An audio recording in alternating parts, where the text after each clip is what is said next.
Welcome guys. எல்லாரும் எப்படி இருக்கீங்க? அதெல்லாம் இருக்கட்டும். நீ எங்கடா 2-3 நாளாக ஆளை காணோன்னு கேட்குறீங்களா? சரி, தம்பிக்கு சில பல பிரச்சனைகள் இருந்துச்சு. அது என்னன்ட்டு இன்னைக்கு இல்லை நாளைக்கு சொல்கிறேன். அதுக்கு முன்னாடி இது நேற்று வீடியோ. சம்மந்தம்லாம் பேசிடான்னு கேட்காதீங்க.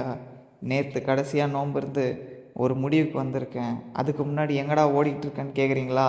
அதை தான் கைஸ் இன்றைக்கி சொல்ல வந்திருக்கேன். என்ன விஷயம்னு கேட்டிங்கன்னா, நான் புதுசாக ஒரு சேலஞ்ச் ஸ்டார்ட் பண்ணியிருக்கேன் கைஸ். இதுக்கு முன்னாடி ஸ்டார்ட் பண்ண சேலஞ்செல்லாம் நீ ஒழுங்காக பண்ணிட்டியாப்பா அப்படின்னு நீங்கள் சொல்கிறது எனக்கு கேட்குது. அதுதான் விஷயம். இந்த சேலஞ்சை நான் ஒழுங்காக பண்ணுவேன் கைஸ், நம்புங்க என் மேலே. இது என்ன சேலஞ்சுன்னு தனியாக ஒரு வீடியோ போடுறேன். அதுக்கு முன்னாடி என்ன பண்ணேன்னா, காலைல ஏஞ்சி கிரவுண்டுக்கு போய் நல்லா அவுட்டோரில் ஒர்க் அவுட் பண்ணிட்டு வீட்டுக்கு வந்துட்டேன். வீட்டுக்கு வந்து கொஞ்சோண்டு பாத்ரூம் கழுவுற வேலைலாம் இருந்துச்சு. அதெல்லாம் நல்லபடியாக நல்ல பிள்ளையாக கழுவிட்டு அதுக்கடுத்து குளிச்சுட்டு கல்யாணத்துக்கு போகிற மாதிரி ரெடி ஆகிட்டு எங்கள் பாட்டி வாப்பா போகலான்னாங்க. எங்கள் பாட்டினா ரேஷன் கடைக்கு கூப்பிட்டு வந்து என்னை ஏமாற்றிட்டாங்க கைஸ். ஒரு நோன்பு வச்சுட்டு இருக்க பிள்ளைய இப்படியா வெயிலாலேயே விடுறது? எப்பா எவ்வளோ வெயில். சரின்ட்டு எல்லா வேலையும் முடிச்சுட்டு வந்து துணியெல்லாம் துவச்சி காய போட்டேன் கைஸ் நார்மலாக.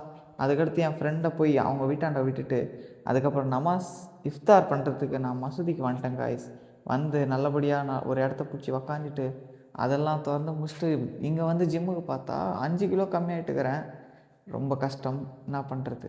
அதுக்கப்புறம் ஒர்க் அவுட்லாம் பண்ணிட்டு 4 லிட்டர் தண்ணி குடிக்கணும். அதையும் என் நாளைக்கே சொல்கிறேன். தண்ணிலாம் குடிச்சிட்டு ஜிம் முடிச்சு வீட்டுக்கு போகிறதுக்கு முன்னாடி ஒரு முக்கியமான வேலை இருக்குது கைஸ். என்ன வேலைன்னு கேட்டிங்கன்னா, ஒருத்தருக்கு டெய்லி நான் டிஃபன் வாங்கி தரப்போகிறேன். அது யாருன்னு கேட்டிங்கன்னா, சாப்பாடு இல்லாதவங்களுக்கு.